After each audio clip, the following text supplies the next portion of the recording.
সংকটের ব্যাপারে অথবা আজকের পুরো জ্বালানি সংকট নিয়ে ইতিমধ্যে তো সাইদ ভাই জ্বালানি মন্ত্রীকে জিপিএ 5 দিচ্ছেন, স্ট্যান্ড তো এখন আর করতে পারবেন না, বাট উনি গোল্ডেন জিপিএ 5 পেয়ে গেলেন। এখন প্রশ্ন হচ্ছে গোল্ডেন জিপিএ 5 পাওয়ার পর আসলে কি করবেন? আমরা যেটা বোধ করতেছি একটা সিরিয়াস ওভারহলিং করা দরকার আমাদের, মানে গ্যাসের উপরে যে নির্ভরশীলতাটা এইটার ক্ষেত্র প্রায়োরিটাইজ করা দরকার, যে আমি গ্যাসটা আসলে কোথায় দিব।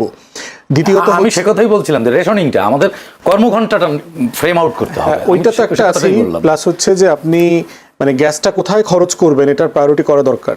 দ্বিতীয়ত হচ্ছে আমাদের কয়লা উত্তোলনের ব্যাপারে ইমিডিয়েট সিদ্ধান্ত নেওয়া দরকার। কয়লা যেটা আমরা ইম্পোর্ট করি একদম শাটডাউন করে দেওয়া দরকার, প্রসেস ফলো করে আমাদের কয়লা আমাদের উঠানো দরকার। এর ভিতর থেকে আপনি তো প্রযুক্তি ব্যবহার করবেন, পরিবেশ দূষণ যতটুকু কমানো যায়, এবং এইখানে পরিবেশের যারা নিয়ে কাজ করেন তাদের সাথে আপনি কথা বলবেন, কিন্তু কয়লা উঠাইতে হবে আমাকে। কারণ আমি এমন একটা দেশ, আমি ইংল্যান্ড আমেরিকার মতো এইরকম শুদ্ধ জ্বালানিতে যাওয়ার মতো অর্থনৈতিক অবস্থা আমার নাই, প্র্যাকটিক্যালি নাই। তেলের সংকট চলতেছে পেট্রোল পাম্পগুলোতে, তখন কিন্তু বিরোধী দলের পক্ষ থেকে বারবার নোটিশ দেওয়া হয়েছে তারা জ্বালানি বিষয় নিয়ে কথা বলতে চায়, তাদের নোটিশ অ্যাপ্রুভ করা হয়নি। তাহলে এখন যখন মানে পার্লামেন্ট থাকে, আপনি তো অযাচিতভাবে শুরুতেই তো রাস্তায় নামবেন না, তো রিপিটেডলি চেষ্টা করবার পরে যখন আপনি কনভারসেশনের সুযোগ পাচ্ছেন না, আপনি তখন কি করবেন? আপনি এই একটা জনগণের দাবি বিষয় নিয়ে তো সিরিয়াস কনভারসেশনের সুযোগ আছে।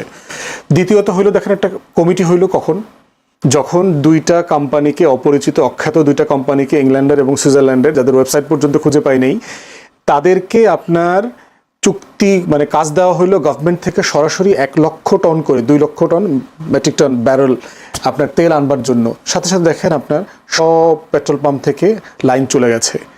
তাহলে আপনি চিন্তা করে দেখেন বিষয়টা কতটা মানে ওয়েলকামিং মুভ হইতে পারে, যে তাদের তো অলরেডি ল্যান্ড আছে, বিশাল মাইলের পর মাইল চা বাগান, এবং তাদের আকাশটা তো খালি পড়ে আছে, এবং সে আমাদের এখানে 9-10 মাস তো সূর্যের আলো মোটামুটি থাকে।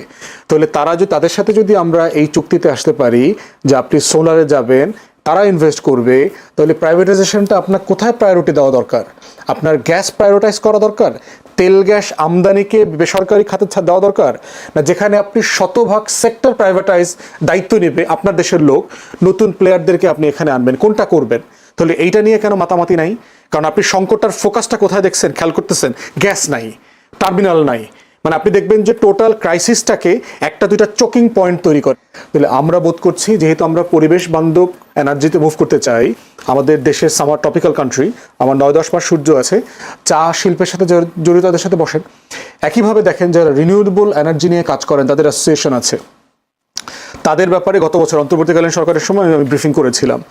তারা ওয়ার্ল্ড ব্যাংকের সাথে একটা প্রজেক্টে হাত দিয়েছে। ওয়ার্ল্ড ব্যাংক যমুনার চরে আপনার 1 থেকে 10 বিলিয়ন ডলার পর্যন্ত ইনভেস্ট করবেন, এবং সেইখানে তারা সোলার প্যানেল বসায় দিবে, এবং এমন উচ্চতায় বসাবে এবং এমনভাবে গ্যাপ রাখবে যেন নিচে ফসলের জমি নষ্ট না হয়। মানে ওই চরের ভিতরে আপনি গরুর খামার করতে পারবেন, মহিষের খামার করতে পারবেন, চাষবাস করতে পারবেন, আবার উপর থেকে আপনি সোলার পাবেন, যেটা মিনিমাম 10 থেকে 15,000 মেগাওয়াট বিদ্যুৎ, এটা এই জিনিসগুলো আছে। তাহলে সেই প্রজেক্টটাতে আপনার আমলাদের কোনো আগ্রহ নাই, দেখবেন এই প্রজেক্টগুলো আলোচনাতে নাই, এবং সরকারের কোনো টাকা খরচ হবে না এখানে। দীর্ঘমেয়াদে তারা ওখান থেকে ওইটা আপনাকে বিক্রি করে তারা তাদের টাকা উঠায় নিয়ে চলে যাবে। তাহলে এই কাজগুলো তো আছে অলরেডি, তাহলে সেগুলো নিয়ে আপনার তর্কটা হচ্ছে না কেন? আমরা চাই এই কাজগুলো ফোকাস করা আমাদের টোটাল সিকিউরিটির জন্য। ওয়ার্ল্ড ব্যাংক আসলে আমার তো সভারেন্টির কোশ্চেন নাই, তো ও তো আমার দেশ দখল করবে না, ওর সাথে আমার টাকার লেনদেনে আলোচনাতে করতে হবে। এবং আপনি কোনো টাকার, যেহেতু আমাদের বাজেট ঘাটতি আছে, টাকার শর্টেজ আছে, আপনাকে এই ধরনের জায়গাগুলো তো এক্সপ্লোর করতে হবে। অসংখ্য ধন্যবাদ। আমি 1 মিনিট বলতে চাচ্ছি, সেটি হচ্ছে যে সভরেন্টির প্রশ্ন ওয়ার্ল্ড ব্যাংক আসলে যেহেতু নাই, তাহলে অভ্যন্তরীণ এন্টারপ্রেনাররা যদি ইনভেস্ট করে সেখানে সভরেন্টি থ্রেট আসে কোত্থেকে, সেটি একটি বিষয়। আর ফুয়াদ ভাই যেটি বললেন অত্যন্ত ভালো প্রস্তাব, ওটি তো লং টার্ম সমাধান, কিন্তু সংকটটি তো চলমান সংকট সমাধান করে লং টার্মে আমাদের রান করতে হবে। আমরা পদ্মার চর বা যমুনার চর ব্যবহার করতেই পারি, কিন্তু সেখান থেকে বিদ্যুৎ আসবে, আজকে বসালে আজকে যদি অনুমোদন করে কালকেই বসে যাবে না।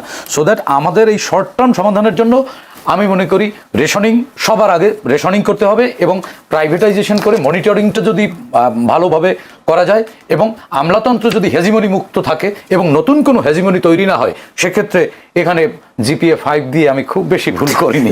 হালকা বিষয় এগুলো আলোচনা না করাই ভালো। আদর করে দিয়েছে। দেখেন একটা গুরুত্বপূর্ণ বিষয় বলি, সেটা হচ্ছে যে পরিকল্পিতভাবে দেখবেন আমাদের যে বাপেক্স একটা প্রতিষ্ঠান আছে যাদের দায়িত্ব হচ্ছে আপনার এই গ্যাস এক্সপ্লোরেশন অনুসন্ধান করা, পেট্রো বাংলা এদের, তাদের সাকসেস রেট কিন্তু বিদেশি কোম্পানির থেকে অনেক বেশি। আমাদের বিদেশি কোম্পানিগুলো 10টা এক্সপ্লোর করলে একটাতে তেল গ্যাস পায়, বাপেক্সের সেখানে সাকসেস রেট হচ্ছে 3টা এক্সপ্লোর করলে একটা পায়। সেই কোম্পানিতে আপনার স্টাফ নাই, প্রযুক্তি নাই, আধুনিকতার ছোঁয়া নাই, কাজ নাই, তাকে সাসপেন্ড করে বসায় রাখছেন কেন? তাকে দিয়ে কাজ করাচ্ছেন না কেন? আপনার নাকি সমুদ্র বিজয় হয়েছে, 46টা গ্যাসের ব্লক আছে, দুই পাশ থেকে ভারত এবং বার্মা গ্যাস উত্তোলন করছে, আপনি কেন উত্তোলন করছেন না? তাহলে আপনি দেখেন আমাদের পুরো তর্কের কেন্দ্রগুলো থাকে যেই ব্যবসায়ীরা যেখানে যেখানে মনোপলি করতে চায়, সংকটটাকে চোখ পয়েন্ট করে ওইখানে নিয়ে যায়। আপনার কি মনে হয় আসলে যে এই হারে সংকটটা শুরু হয়েছে? যদিও এর আগে আমরা জ্বালানি মন্ত্রী বলেছিলেন সপ্তাহ দুয়েকের মধ্যে সমাধান হয়ে যাবে, যদি বলে এলএনজি টার্মিনাল যেটা মহেশখালীতে আছে সেটা রিপেয়ারিং শেষ হলে মোটামুটি সমাধান হবে, কিন্তু না, দিন কি দিন বাড়ছে গ্যাস সংকট, এখনো সেই সংকট যাচ্ছে না। সেই সাথে তার প্রভাব পড়েছে বিদ্যুতেও, সারা দেশে লোডশেডিং চলছে। এখন এখান থেকে উপায়টা কি? যদিও আপনি বলেছেন 8 আগস্টে যে সবার আগে বাংলাদেশের পরিবর্তে সবার আগে লুটপাটতন্ত্র কায়েমের চেষ্টা এবং জ্বালানি খাতকে বেসরকারীকরণের উদ্যোগের মধ্য দিয়ে পাকাপোক্তভাবে লুটপাটের আয়োজন চলছে, এই বিষয়টাও আপনি জানতে চাই। আবার জ্বালানির সংকট আসলে সমাধানের পথটা কি আসলে? তিনি বলেছেন, জ্বালানি মন্ত্রী বলছেন দিন গোনা ছাড়া কোনো উপায় নেই। ধন্যবাদ। প্রথম কথা হচ্ছে যে জ্বালানি সেক্টরে আজকে যে ক্যাওয়াস চলছে এ পুরো দায় বিএনপির না। আমরা হচ্ছে রাষ্ট্র এবং সাকসেসিভ গভর্নমেন্ট যারা দেশ পরিচালনা করেছেন আজকে এই সংকটের জন্য সবাই দায়ী। গত 20-25 বছর 30 বছর ধরে কালেকটিভলি ন্যাশনাল ইন্টারেস্ট, জাতীয় স্বার্থ এবং নিরাপত্তাকে সামনে রেখে জ্বালানি খাতকে অ্যাড্রেস করা হয়নি। অ্যাড্রেস করা হয়েছে রাজনৈতিক দলের নেতা কর্মী কাকে চুক্তি দেবে, কাকে কোন টেন্ডার দেবে, লুটপাট, এগুলোকে সামনে রেখে। এর ভিতরে দেশি বিদেশি লবিস্টরা তো অবশ্যই আছেন আর কি, যারা স্বার্থকে বারবার কম্প্রোমাইজ করবার চেষ্টা করেছেন। দেখেন একের পর এক এক্সাম্পল দেই। আমাদের দেশে জ্বালানি বলতে যেটা সবচেয়ে বেশি আছে সেটা হচ্ছে কয়লা। আমাদের দেশের যে কয়লা, এটার মান দুনিয়ার সবচেয়ে ভালো কয়লার ভিতরে একটা। আমার তো কয়লার বিদ্যুৎ কেন্দ্র আছে, কয়লা আমি কিন্তু ইম্পোর্ট করছি জ্বালানি আকারে। তাহলে আমার যে পরিমাণ কয়লা আছে আমি যদি সেটা ব্যবহার করি আগামী 50 থেকে 60 বছর ব্যবহার করতে পারবো, তাহলে কয়লাটা তুলছি না কেন? একটা যৌক্তিক কারণ তো, এমন তো না যে আমি জিনিসটা খাওয়া বন্ধ করে দিয়েছি, ব্যবহার করা বন্ধ করে দিয়েছি, এটা কেন্দ্রিক কোনো কিছু নাই। দেখবেন কনকোফিলিপস আসলো, আপনার যখন কয়লা উত্তোলন করবার আলোচনা বিদেশি কোম্পানিকে দেওয়াটার ব্যাপারে আসলো, আমাদের কিছু পতিত বাম বুদ্ধিজীবীরা রাস্তায় নামলো যে এগুলো সংরক্ষণ করতে হবে, এটা করতে হবে, ওখানকার লোকদেরকে উচ্ছেদ করা যাবে না। কেন করা যাবে না? সারা দুনিয়াতে যেখানে খনিজ সম্পদ পাওয়া যায় সেখানে লোকদেরকে সেফলি অন্য জায়গাতে পুনর্বাসন করবার নজির বাংলাদেশেই তো আছে। আমাদের যে গ্যাস ফিল্ডগুলো আছে এখানে একসময় মানুষ বসবাস করতো না, সেই পাকিস্তান আমল থেকে, তাদেরকে তো সরানো হয়েছে, কাপ্তাই লেক করা হয়েছে, জনবসতিকে সরানো হয়েছে না, রিপ্লেস করা হয়েছে, ক্ষতিপূরণ দেওয়া হয়েছে। আপনি যে রাস্তা করছেন, আপনি যে ব্রিজ কালভার্ট করছেন, প্রতিনিয়ত জনবসতিকে সরানো হচ্ছে না? তাহলে অ্যাকোয়ার করবার কালচার তো বাংলাদেশে আছে, পুনর্বাসন করবার। তাহলে আপনি এটা কেন করতে দিলেন না? তাহলে কি এই বামপন্থীরা আওয়ামী লীগের বিটিম আকারে তখন মাঠে নামছিল? জ্বালানি, বিদ্যুৎ, তেল, সম্পদ, বন্দর রক্ষা কমিটি করে টোরে, তো রামপাল ঠেকাইলেন না কেন? বিএনপির আমলে তারা যে পরিমাণ জজবানিয়া ফুলবাড়ি আন্দোলনে অংশগ্রহণ করছে, এটা করছে, এটা করছে, এটা এখন ঠেকাইলো না কেন? এটাকে তারা কেন করলো? এখন দেখেন দুনিয়া থেকে কয়লা উৎপাদন পশ্চিমারা বন্ধ করে দিয়েছে। আমরা কয়লা আনি কাদের কাছ থেকে? অস্ট্রেলিয়া, আমাদের দেশের খুবই কাছাকাছি সবচেয়ে উন্নত দেশগুলোর ভিতরে একটা। তারা তো কয়লা উত্তোলন করছে, হাজার হাজার কোটি কোটি টাকার, বিলিয়নস অফ ডলারের কয়লা উৎপাদন করছে। তাহলে আপনি কাঠামোগতভাবে দেখেন, আমার গ্যাস একসময় আমি স্বয়ংসম্পূর্ণ ছিলাম আমার প্রয়োজনে, কারণ আমার প্রয়োজনটা কম ছিল। পাকিস্তান আমলে এত বেশি গ্যাস উঠতেছে, তখন তো আবার এত ইন্ডাস্ট্রি ছিল না, আমার জনসংখ্যা তো ছিল না, তখন চিন্তা করতে পারছে না গ্যাসটা দিয়ে তারা কি করবে, কারণ রিজার্ভ করে রাখার আবার তো আমার মেকানিজম নাই এখানে। তখন সিদ্ধান্ত নেওয়া হলো যে ঠিক আছে গ্যাসটা বাড়ি দিয়ে দাও। এই লাইন করে করে কিন্তু আপনার গ্যাস পাইপলাইন করে করে বাড়িতে বাড়িতে দেওয়ার কালচার শুরু হলো। কিন্তু গ্যাসের আসলে প্রায়োরিটি খাত কোনটা হওয়া উচিত ছিল আমার? আসলে আমি গ্যাস দিয়ে সবচেয়ে কী কাজ করি আপনি চিন্তা করে দেখেন। আমার ফুড সিকিউরিটি, আমার এখন পর্যন্ত আমার জনগণের খাদ্য নিরাপত্তা তৈরি হয়নি। প্রতি বছর আমার অনেক 7, 8, 10 লক্ষ মেট্রিক টন আপনার চাল বিভিন্ন জায়গা থেকে কিনতে হয়। কদিন আগে দেখছেন ভারত থেকে পচা চাল আইনে আবার ফেরত দিতে হয়েছে। তাহলে আমার দেশে যে পরিমাণ সার কারখানা আছে, এটার আমার প্রয়োজন হচ্ছে 35 থেকে 40 লক্ষ মেট্রিক টন সার। আমার ক্যাপাসিটি আছে 22 থেকে 25 লক্ষ মেট্রিক টন প্রডিউস করবার, কিন্তু বছরে আমি প্রডিউস করছি মাত্র 4 থেকে 5 লক্ষ মেট্রিক টন। কেন করতে পারছি না? কারণ ওই সার কারখানাগুলোতে আমি গ্যাস দিতে পারতেছি না। তাহলে গ্যাস আপনি কোথায় প্রায়োরিটাইজ করবেন? বাড়িতে বাড়িতে দিবেন, প্রায়োরিটাইজ করবেন? বিদ্যুৎ উৎপাদনের জন্য প্রায়োরিটাইজ করবেন, না আপনার ফুড সিকিউরিটির জন্য প্রায়োরিটাইজ করবেন? তাহলে এই যে এনার্জি সাইকেলটা আমি তৈরি করলাম, ডিপেন্ডেন্সি নির্ভর, মানে পরনির্ভরশীল, আমদানি নির্ভর, এবং আমার সচ্ছল হওয়ার পথটাকে রুদ্ধ করে দিয়ে, আপনি দেখেন 2016-17 দিকে আমাদের গ্যাস উৎপাদন সবচেয়ে বেশি ছিল, আমাদের 270 ওই যে কিউবিক ঘনফুট যেটা বলে আর কি, এরকম। তা এখন সেই বছর থেকেই আপনি এলএনজিকে কেন ট্রান্সফর্ম করলেন? মানে আপনার তো ওই বছরটাতে সংকট ছিল না, তো আপনি এলএনজি লাইসেন্সটা কেন দিলেন? এবং এইটার মার্কেট শেয়ার বাড়তে বাড়তে এখন আপনার প্রায় 30% হয়ে গেছে। তাহলে আপনি কি পরিকল্পিতভাবে সংকট তৈরি করে আমদানি নির্ভর করছেন বাংলাদেশকে? আপনি কি আমার মার্কেটকে শাটডাউন করে দিতে চাচ্ছেন, আমার ডোমেস্টিক মার্কেটকে? আপনি ভোলাতে গ্যাস উত্তোলন হচ্ছে বহু বছর থেকে শুনছি, তা আপনি পাইপলাইন টানলেন না কেন? আপনি পাইপলাইন না টেলে এলএনজি মার্কেটের পিছনে কেন আপনি এত সুবিধা দিলেন জনগণের ট্যাক্স? অতীতে সরকারের এইসব কার্যক্রম তো আমরা সব জানি, এখন বিএনপি সরকার কি করছে বা কি করতে চাচ্ছে সামনের দিকে? দেখেন, এই সংকট থেকে সমাধানের উপায়টা কি? সমাধানের জায়গাটা বড় জিনিস হচ্ছে যে বিএনপি স্বীকারই করছে না একটা সমস্যা আছে। এতদিন সে হাসি থামসা করছে। আমাদের মাননীয় জ্বালানি মন্ত্রী সংকট স্বীকার করছেন না যে দেশে কারেন্ট থাকে না। মানে স্পিকার সাহেব বলতেছে আমার এলাকাতে 12-14 ঘন্টা কারেন্ট থাকে না। আপনি কি বলছেন?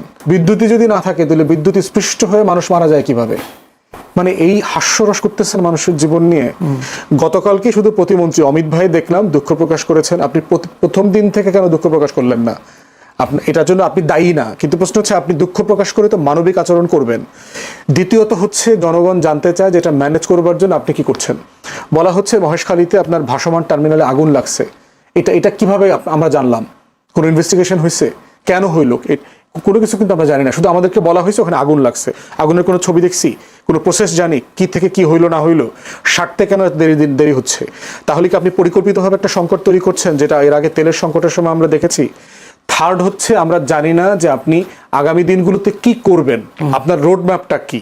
যে আপনি এইটা, যেমন মাননীয় প্রধানমন্ত্রী বলছে মিয়ানমার থেকে নাকি এলএনজি আনবে, এটা বুঝে শুনে বলছেন? ওনাকে যারা অ্যাডভাইস করতেছে ওই অ্যাডভাইজাররা তো গাঁজাখোর না হইলে তো এই কথা তো ওনাকে বলার কথা না।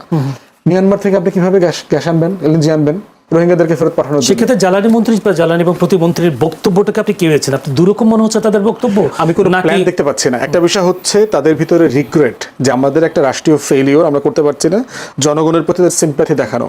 দ্বিতীয়ত হচ্ছে সমস্যাটা কি হচ্ছে এটার ব্যাপারে একটা বিশ্বাসযোগ্য বক্তব্য। থার্ড হচ্ছে আপনি করবেনটা কি আগামী দিনগুলোতে এটা অ্যাড্রেস করবার জন্য। এগুলোর কোনো কিছু দেখতে পাচ্ছি না। কি অভিজ্ঞতার সংকট নাকি আসলে বাস্তবে অ্যাভয়েড করা? অনেস্টি ইন্টিগ্রিটির প্রবলেম ওনারা সমাধান করবার থেকেও এখানে হচ্ছে লুটপাটের বাণিজ্য আছে পিছনে। মানে দুরভিসন্ধিমূলক কাজ করতেছেন, যেগুলো হলো দুঃখজনক। এবং এটা করতে গিয়ে যেটা করছে, রাইট কোর্স অফ অ্যাকশন নিতে পারছেন না। থ্যাংক ইউ অসংখ্য। সাইদ খান, আপনাকে কাছে এই প্রশ্ন, আমি যদি ব্যারিস্টার রাসাজন ফুয়াদের কথা ধরে ধরি, জ্বালানি মন্ত্রী বা জ্বালানি প্রতিমন্ত্রী দুজনের বক্তব্য আমরা দেখি দুরকম। গতকাল তিনি বলেছেন, অনিন্দ ইসলাম তিনি বলছেন সন্ধ্যার মধ্যে বিদ্যুৎ লোডশেডিং এর সমস্যার সমাধান হবে বা একটু আশার আলো দেখিয়েছেন। কিন্তু আজকে আবার জ্বালানি মন্ত্রী তিনি বলছেন দিন গোনা ছাড়া কোনো বিকল্প পথ নেই। যদি বলি বিএসএস আসাদুজ্জামান ফুয়াদ বলছেন পরিকল্পিত সংকট তৈরির চেষ্টা করা হচ্ছে এবং লুটপাটের বাণিজ্য করবার জন্য তাদের এই ধরনের বক্তব্য তিনি বলছেন। ধন্যবাদ আপনাকে এবং আমার সহ আলোচক ব্যারিস্টার ফুয়াদ এবং যারা দেখছেন সবাইকে শুভেচ্ছা জানাচ্ছি। আমার কাছে এখানে পরিকল্পিত কোনো কিছু মনে হচ্ছে না। এটা একটা ফেইলিওর, ঠিক আছে। বিগত রিজিমের লুটপাটের খেসারত এখন দিতে হচ্ছে। ফুয়াদ ভাই একটু ভালো কথা বলেছেন যে দায় সরকারের না, কিন্তু দায়িত্বটা সরকারের, কর্তৃপক্ষের। স্বীকার করেনি বা স্বীকার করেছে সে বিতর্কে যাব না। স্বীকার প্রথমে করেনি, তারা হয়তো ভেবেছিল যে সংকট সমাধান করে ফেলতে পারবে, কিন্তু এখানে যে আসলে যে সাগর চুরি হয়ে গেছে সেটা বুঝতে পারেনি। দেখুন, আমাদের গ্যাসের প্রোডাকশন কমে গেছে, এলএনজির সাপ্লাই কমে গেছে। আমাদের গ্যাস ভিত্তিক যে বিদ্যুৎ কেন্দ্রগুলো, সে জায়গায় প্রত্যেক দিন 2524 মিলিয়ন ঘনফুট গ্যাসের চাহিদা আছে, সাপ্লাই আছে 744 মিলিয়ন ঘনফুট। এইখানে কত পরিমাণ একটা গ্যাপ আছে। হ্যাঁ, এরপর জ্বালানির যে এলএনজি টার্মিনালে যেখানে ক্ষতিগ্রস্ত হয়েছে সেটি কাটিয়ে উঠতেও কিছুটা সময় লাগবে। আমাদের দুটি টার্মিনালের একটি ক্ষতিগ্রস্ত, একটা দিয়ে আসলে কতটা সাপ্লাই দেওয়া সম্ভব সেখানেও একটি সেটা পরিষ্কার যে আসলে সম্ভব না। আমাদের সরকারের যে উৎপাদনে বা নতুন কূপ খননের কথাও কিন্তু সরকারের পক্ষ থেকে জানিয়েছেন। সেটি হচ্ছে যে আসলে সংকট সমাধানের জন্য সরকারের উদ্যোগ আছে বলেই সরকার বলেছেন যে একটু ধৈর্য ধরতে হবে বা দিন গুনতে হবে। হয়তো দিন গোনাটা নেগেটিভ অর্থে আমরা ব্যবহার করছি, কিন্তু এটি আসলে কাউন্টডাউনের অর্থেই বুঝিয়েছেন যে দ্রুত সময়ের মধ্যে তাদের সমাধানের চেষ্টা আছে, সেখানে হয়তো একটু সময় লাগবে এটি। এবং দিন গুনার কথা কেন আসছে? দিন গোনার কথা যাতে যেই প্রবলেমটা তৈরি হয়েছে এই প্রবলেমটা সমাধান করতে কতদিন লাগতে পারে। দিন গোনা তখনই বলা হয় যে এটা আসলে দিন মানে আনলিমিটেড না, এটা দ্রুত সময়ের মধ্যে তাদের সমাধানের আন্তরিকতা আছে। এই আন্তরিকতার বহিঃপ্রকাশ হিসেবেই তারা এই জিনিস টার্মটাকে দিন গোনা বুঝিয়েছেন। আর না হয়তো মাস গোনা, বছর গোনা বা অনন্তকালের জন্য বলে ফেলতে পারতেন যে আমরা আসলে সমস্যাটি সমাধান করতে পারিনি। তারা কিন্তু সংকটটি অ্যাড্রেস করতে পেরেছেন। এখন আমাদের এখানে হয়েছে কি যে আমাদের প্রোডাকশনের চেয়ে আমাদের কনজিউম বেড়ে গেছে। আপনি দেখেন গ্যাস এবং বিদ্যুৎ দুই ক্ষেত্রেই আমরা উপমার বেলায় বা তুলনার বেলায় উন্নত বিশ্বকে আমরা তুলনা করি। যেমন ফুয়াদ ভাই বললেন মিয়ানমার থেকে কি করে এলএনজি নিয়ে আসবে। মিয়ানমার থেকে কিন্তু চায়না গ্যাস উত্তোলন করছে এবং চায়না গ্যাস নিচ্ছে। হ্যাঁ, সেটি কিন্তু নিচ্ছে, অনেক দিন ধরেই নিচ্ছে। আবার চায়নার সাথে কিন্তু আমাদের বাণিজ্যিক সম্পর্ক বেশ স্ট্রং। চায়নার সাথে নানান ধরনের আমাদের বাণিজ্যিক সম্পর্ক আরও বাড়ছে বা সরকারের পক্ষ থেকে এরকম ডিক্লারেশন শুনছি। সেই জায়গা থেকে সরকার যদি মিয়ানমার থেকে গ্যাস আনতে পারবে না, সেখানে সিকিউরিটি থ্রেটের কিছু দেখছি না, কারণ চায়নার সাথে যেহেতু আমাদের সম্পর্ক ভালো এবং আমাদের বেল্ট অ্যান্ড রোড একটা ইনিশিয়েটিভও আছে, একটা করিডোর চুক্তির কথাও আমরা শুনছি যে চায়না কুনমিং হয়ে প্রত্যেকটা প্রতিবেশী রাষ্ট্রের সাথেই সবসময় সিকিউরিটি থ্রেট থাকে বলেই তো বর্ডার ম্যানেজমেন্ট বা বর্ডার গার্ড রাখা হয় বা বর্ডার পুলিশ রাখা হয়। সুতরাং এখানে এই ট্রেডিং এক জিনিস, সিকিউরিটি থ্রেট আর এক জিনিস।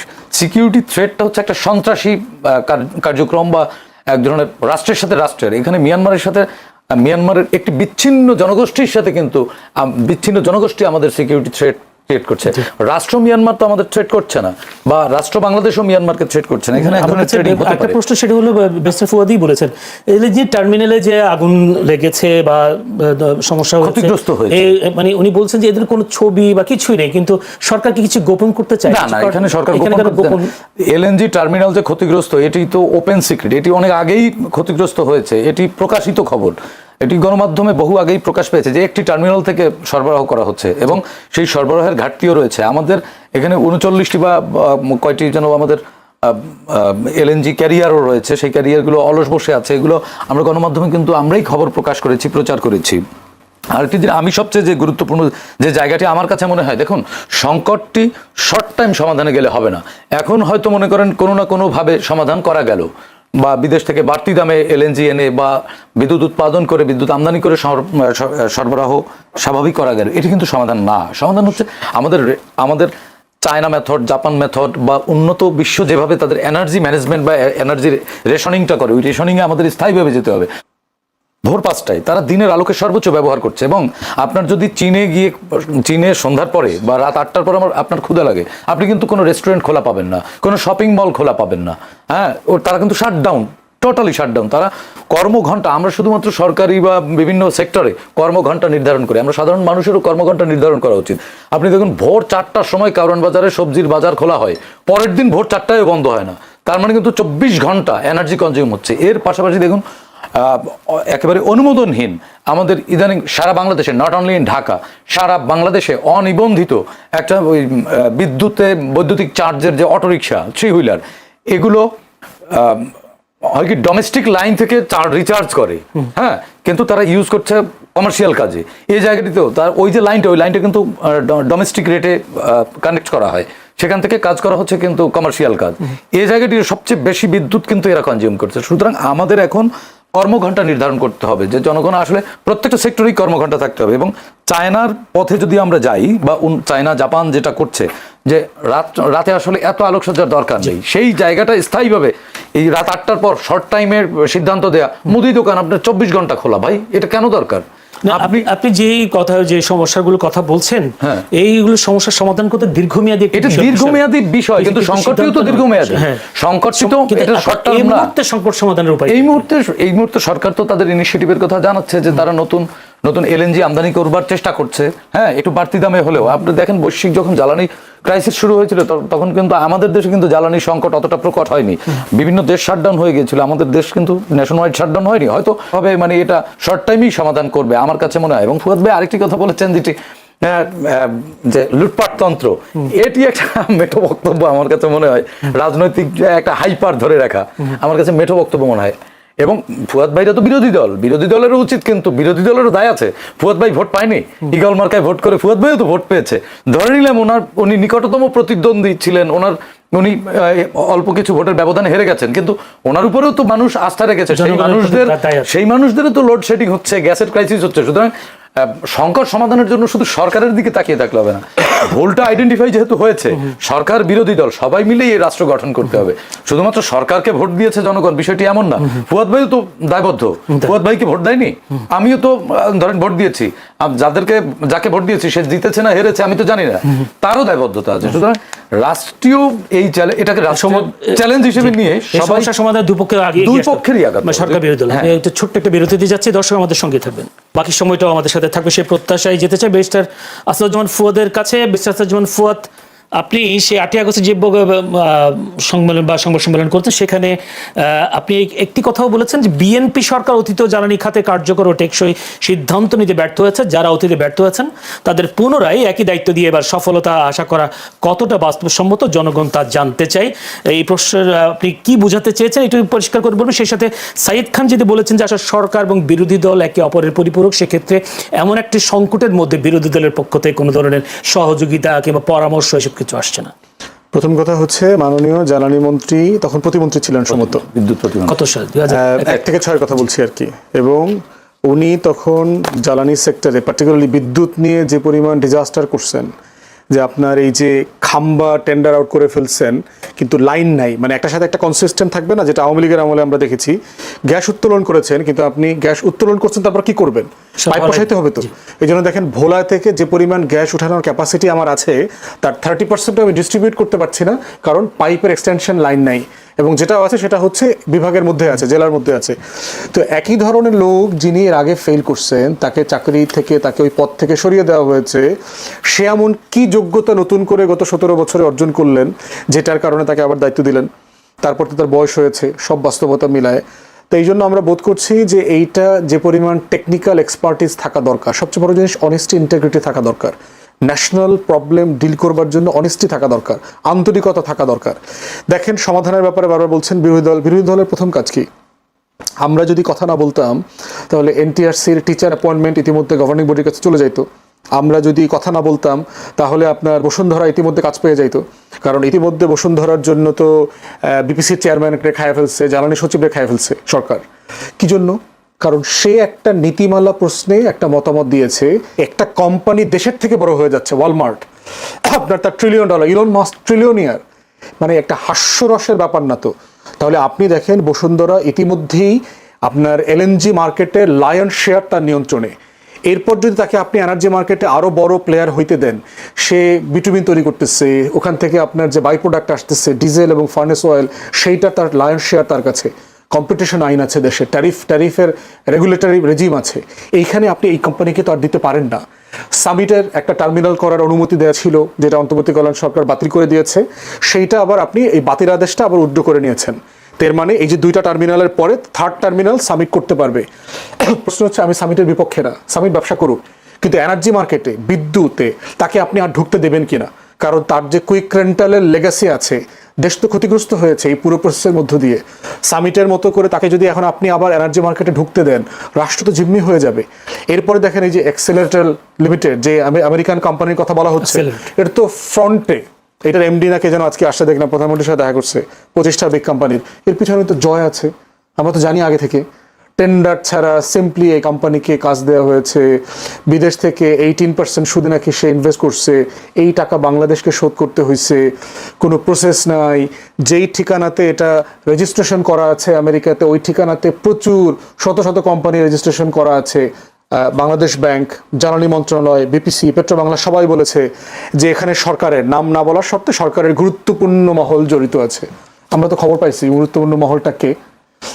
আমরা জানি না যে জয় কি করেছে বাংলাদেশে, সে কিভাবে এখানে ম্যানিপুলেট করেছে কোম্পানিগুলো দিয়ে। তাহলে আপনি সেই কোম্পানিটা এখনো এখানে আছে, মাথায় রাখতে হবে। আমরা যখন আওয়ামী ফ্যাসিবাদ ডিল করতেছি, বিএনপি বারবার এই ভুলগুলো বারবার করেছে। তা সে কিন্তু খুঁজে দেখার চেষ্টা করতেছে না যে পরিকল্পিতভাবে হাসিনা অথবা হাসিনার ফোর্স জয় তারা কোনো স্যাবোটাজ করবার চেষ্টা করছে কিনা। এর ভিতরে লট অফ পলিটিক্স আছে, লবিস্ট গ্রুপ আছে, পাওয়ারফুল কোম্পানি আছে দেশে বিদেশে। সেইখানে আপনি মার্কেটে নতুন প্লেয়ার আনতে দিতে হবে। মনোপলি কিভাবে কন্ট্রোল করে, আপনি যদি শুধু সাইদ ভাইকে দায়িত্ব দেন এই কাপটা তৈরি করবার, মনোপলি তৈরি হবে। কিন্তু ফ্রি ট্রেডে আপনি রাষ্ট্র তো বলতে পারে না সাইদ ভাইকে যে আপনি কাপ তৈরি করতে পারবেন না, তখন আপনি কি করবেন? আপনি আরো নতুন 5টা কোম্পানিকে কাপ তৈরি করবার লাইসেন্স দেবেন। এখন যে সেই 5টা কোম্পানির ক্ষমতা না থাকে, রাষ্ট্র ইনভলভ হবে এখানে সক্ষমতা তৈরি করবার জন্য। কারণ আপনি যদি এটা করেন তাহলে হচ্ছে জ্বালানি সেক্টর মনোপলিতে চলে যাবে, আপনার নিয়ন্ত্রণের মধ্যে চলে যাবে। এখন দেখেন বিরোধী দল সরকারি দলের কি করণীয় ছিল, মাননীয় প্রধানমন্ত্রী বিরোধী দলের নেতাকে ডেকেছেন এই বিষয়ে, জ্বালানি বিষয়ে একটা কমিটি হয়েছিল, কি করছে তারা? এরপরে হচ্ছে এই ক্রাইসিস তো মোকাবেলা করতে পারছেন না, 6 মাসের মধ্যেই পারছেন না, তাহলে আপনি বিরোধী দলের সাথে বসবেন না? পার্লামেন্টের বাইরে কি করণীয় আছে, আমরা সবাই মিলে একটা রোড ম্যাপের ব্যাপারে একমত হতে পারি কিনা? কেন বসছে না বলে মনে হয়? সেটা তো প্রধানমন্ত্রীকে বলতে হবে। আমরা তো বারবার বলছি যে আমাদের দায়িত্ব হচ্ছে সরকারকে চোখে আঙ্গুল দিয়ে বলে দেওয়া যে আপনি কোথায় কোথায় ভুল করতে যাচ্ছেন, আপনার অতীতে এই ভুলগুলো হয়েছে, এই ভুলগুলো হইলে শুধু সরকার বিপদে পড়বে না, রাষ্ট্র বিপদে পড়বে, আমরা সবাই বিপদে পড়বো। 25 জন বিগ কোম্পানি আসছে, এইসব কোম্পানি ইনভেস্ট করবে কিভাবে? ওরা বাংলাদেশে জানে না যে আজকে জ্বালানি ক্রাইসিস চলতেছে, ওদের মালিকই তো আসছে এখানে। তাহলে আপনি এই মানে এগুলোর ভিতরে তো কনসিস্টেন্সি দেখতে পাচ্ছি না যে আপনার একটা রূপার মালার মতো করে তো সমস্যা সমাধানটাকে গাঁথুনি দিতে হবে। তাই আমরা বোধ করছি জ্বালানি এমন একটা বিষয় বিরোধী, এবং যেটার কোনো শর্ট টার্ম সলিউশন নাই, সেটা অবশ্যই বিরোধী দলের সাথে বসে একটা রোডম্যাপের ব্যাপারে একমত হওয়া দরকার, এবং এটা সম্ভব। প্র্যাকটিক্যালি বলছিলেন যে জ্বালানি যেটা আমদানির বিষয়টা একটা বেসরকারি খাতে দিতে আপনার কোনো প্রশ্ন নাই, ইন প্রিন্সিপাল নীতিমালা দেওয়া কি উচিত কিনা? মানে দেয়া উচিত, আপনি কাকে দেবেন? মানে প্রশ্ন হচ্ছে ধরেন আমার বিসিআইসি কর্পোরেশনে 60-70টা কোম্পানি আছে, অলমোস্ট সবগুলো হলো লুজিং এন্টারপ্রাইজ, বাংলাদেশ বিমান, রেলওয়ে, এই কোম্পানি সেই কোম্পানি, চা মিল, ঝুট মিল, হাবিজাবি আছে না, আমাদের দিয়ে দেন না। বিপিসি তো বাংলাদেশের সবচেয়ে প্রফিটেবল লাভজনক প্রতিষ্ঠান, আকশান ঘানি টানতে হচ্ছে, তাকে আমার টাকা দিয়ে ট্যাক্স পেয়ারদের টাকা দিয়ে পালতে হচ্ছে, তখন আপনি দেবেন। কিন্তু আপনি সবচেয়ে প্রফিটেবল একটা ইনস্টিটিউশনকে কেন আপনি প্রাইভেটাইজ করবেন? কেন দিতে চাচ্ছে বলে মনে হয় আপনার? এটাই তো প্রশ্ন, এটাই তো আমরা বলছি যে এখানে লুটপাট তন্ত্রের গন্ধ আছে। এবং যেই তাগিদে বসুন্ধরার চিঠিকে অ্যাড্রেস করা হইলো যেই ফরম্যাটে, এটা তো কোনো ভালো লক্ষণ না। এর আগে এগুলো ঘটতে আমরা দেখেছি। এই জন্য হচ্ছে যে সরকার যেগুলো ম্যানেজ করতে পারবে এবং যে যুক্তি দিচ্ছে, মাননীয় জ্বালানি মন্ত্রী বললেন 63,000 কোটি টাকা বিল বাকি পড়ে আছে, তো কি প্রাইভেটাইজ করে দিলে এই বিলগুলো মানে আপনি কালেকশন করতে পারবেন? সরকারের কাছে কোম্পানি, অধিকাংশ বিল হচ্ছে সরকারি কোম্পানির কাছে, ধরেন সুপ্রিম কোর্ট, সচিবালয় নিজে বিল দেয় না ঠিক মতো বিদ্যুতের, গ্যাসের, তো বেসরকারি কোম্পানি সচিবালয় থেকে বিল আদায় করে ফেলবে। মানে আপনি আপনার কজ এবং প্রপোজিশন এটা মিলছে না, তো আমরা তো একটা কনসিস্টেন্সি দেখতে চাচ্ছি। জি, অসংখ্য ধন্যবাদ। সাইদ খান, আপনি কি বলবেন আসলে? সরকার এটার উপর সরকারের চোখ পড়েনি তো। এখানে দেখুন ফুয়াদ ভাই বলছে বিপিসি একটি লাভজনক, বিপিসির প্রোডাক্টগুলো লাভজনক, তাহলে সাবসিডি দিচ্ছে কোথায় সরকার? সরকার তো সাবসিডি দিচ্ছে ফুয়েলে, এনার্জিতেই তো সাবসিডি দিতে হচ্ছে সরকারকে। সরকার বরং সাবসিডি থেকে বেরিয়ে আসবার জন্যই তো প্রাইভেটাইজেশনের দিকে গেছে। আপনি প্রাইভেটাইজেশনের দিকে যাওয়াটা সবসময় কিন্তু দোষের না। আপনি দেখুন আমার দেশে আমাদের এই মুহূর্তে সবচেয়ে বেশি ক্রাইসিস কোনটা? Dollar crisis. আমাদের বিল দিতে দিতে আমাদের ঋণের, আপনি বিশেষ করে ঋণ, বৈদেশিক ঋণ, এটা বোঝা হয়ে যাচ্ছে ডে বাই ডে। ইনফ্যাক্ট আমাদের যে এনার্জি, যে সিঙ্গাপুরে কত মিলিয়ন ডলার মেবি সিঙ্গাপুরের আমাদের কাছে পায় রাষ্ট্রীয় এই প্রতিষ্ঠানটির কাছে। সুতরাং সেই জায়গা থেকে আমার দেশের কোনো প্রাইভেট সেক্টরের, সেটা যে কোনো সেক্টর হতে পারে, প্রাইভেট সেক্টরের যদি সক্ষমতা থাকে, প্রাইভেট সেক্টরগুলোকে কেন রাষ্ট্রীয় কাজে ব্যবহার করা যাবে না? রাষ্ট্র কেন অ্যাডভান্টেজ নেবে না? আমার দেশের ওই যে সামিটের কথা বলছে, সামিটের হয়তো ফ্যাসিবাদী ইকোনমির পার্ট তারা ছিল, কিন্তু আমি অর্থনীতিটাকে তো বাদ দিয়ে দেবো না, সেটা তো সব বঙ্গোপসাগরে নিয়ে ফেলা যাবে না, সেটা তো আমার দেশের নাগরিকদের ফ্যাসিলিটেট করবার জন্য ব্যবহার করতে হবে। এটাই তো সরকারের কাজ, কি? রাষ্ট্র ম্যানেজমেন্ট করা, রাষ্ট্রটাকে ওয়েল ম্যানেজমেন্ট করা এবং জনজীবনে যাতে এটা ইতিবাচক প্রভাব পড়ে সেই দিকে নিয়ে যাওয়াটাই তো রাষ্ট্রের কাজ। এখন ফুয়াদ ভাই বললেন যে বসুন্ধরার দিকেই যাচ্ছে বসুন্ধরা। এখন বসুন্ধরার যদি সক্ষমতা থাকে, বসুন্ধরার যদি সক্ষম অর্থনীতি বা মজবুত অর্থনীতি থাকে, সেক্ষেত্রে বসুন্ধরাকে রাষ্ট্রীয় কাজে বা জনগণের কাজে, ইতিবাচক কাজে ব্যবহার করাটা তো আমি কোনো ক্ষতির কিছু দেখি না। বরং সেই যে ক্ষতির জায়গা দেখি যে বসুন্ধরা বা এরকম বড় কোম্পানিকে টুলস হিসেবে সরকার ব্যবহার করে যদি ক্ষমতা ধরে রাখতে চায়, তো বিএনপি, এই ফুয়াদ ভাইরা সবাই কিন্তু যুগপৎভাবে কথা বলেছে এবং আন্দোলন করেছে। আজকে তারা ক্ষমতার বাইরে, সরকারের বাইরে, ক্ষমতা বলবো না, সরকারের বাইরে বিধায় এখানে এখনো পর্যন্ত সমালোচনাটা জারি রেখেছে। আরেকটি কথা, যে মনোপলির কথাটা, মনোপলি বিষয়টা এরকম না। ধরুন একজন এমবিবিএস ডাক্তার এবং একজন হোমিওপ্যাথ ডাক্তার, হ্যাঁ, এলোপ্যাথ এবং হোমিওপ্যাথ ডাক্তার পাশাপাশি চেম্বার করলে, এখন রোগী যদি এলোপ্যাথিকের কাছে ছুটে যায় বা এমবিবিএস ডক্টরের কাছে যায়, তাহলে আপনি কি বলবেন যে এখানে মনোপলি করছে? এখানে মনোপলি হচ্ছে, হোমিওপ্যাথের কাছেও তো কিছু যাওয়া দরকার। এখন এখানে হচ্ছে রাষ্ট্র যেখানে যে রাষ্ট্র যে একটা অর্থনীতিকে ব্যবহার করার জন্য কমফোর্ট জোন ফিল করে, হ্যাঁ, সেই জায়গাটা ইউটিলাইজ করাটা দোষের না। এখানে আমরা হয়েছে কি, আমরা সবসময় একটা কাজ শুরু করলেই আমরা নেগেটিভটা আগেই সামনে নিয়ে আসি। এখন সমালোচনা করা ভালো, ফুয়াদ ভাই সমালোচনা করছেন, প্রশ্ন করছেন, কিন্তু প্রশ্ন একটু বেশি করে ফেলছেন না? আমরা দেখেছি কি, কমিটি করবার আগেই তো গ্যাস দে, বিদ্যুৎ দে, নইলে গদি ছেড়ে দে, একেবারে বিরোধী দলীয় নেতা, প্রধান নেতা বিরোধী দলের, তিনি সচিবালয়ের গেটে চলে গেছেন, ধাক্কাধাক্কি নিজেরা চর থাপ্পড় দিয়ে ফেললেন। তা আর কি করবেন? এরপর আর কমিটিকে, আপনি তো প্রধানমন্ত্রীকে টেনে হিস্ট্রে নামানোর জন্য সচিবালয়ের গেট পর্যন্ত গিয়েছিলেন, এরপর আর কমিটি করার সুযোগ থাকে? আমার কাছে হচ্ছে সমালোচনাটা যেন মেঠো বক্তব্য না হয়।